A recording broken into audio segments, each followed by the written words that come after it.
যে গৌৰৱ গগৈ ডাঙৰীয়াৰ চাহটোকে বাঘটো দেখিছে আজি হিমন্ত বিশ্ব শৰ্মাই। সেইকাৰণে বিভিন্ন ধৰণৰ ষড়যন্ত্ৰত লিপ্ত হৈছে। আমি সাহসেৰে যুঁজি যাম, ৰাইজৰ পক্ষত থাকিম।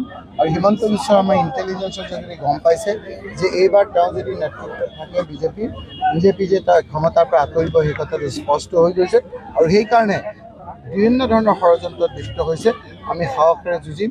আৰু এই কথা বতৰাবিলাক যেতিয়া ৰাইজে গম পাইছে, আপোনালোকে চাব যে হিমন্ত বিশ্ব শৰ্মা ডাঙৰীয়াই যেতিয়াই এই কথাবিলাক ফেচবুকত লিখে ৯৯% হিন্দু মানুহে তেওঁক বিৰোধিতা কৰে, যিসকলে কিছুদিনৰ আগলৈকে তেওঁক সমৰ্থন কৰিছিল।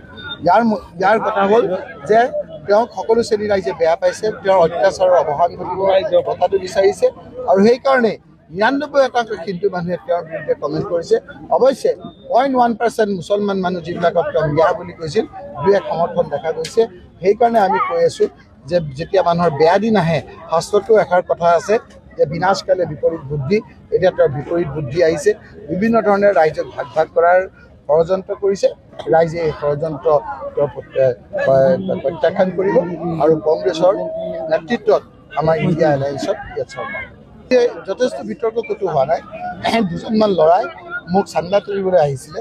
সেই চান্দা মই দিম বুলি কৈছিলোঁ, কিন্তু তেওঁলোকে আলফাৰ দৰে চান্দা বিচৰাৰ কাৰণে মই দিব নোৱাৰোঁ বুলি ক'লোঁ।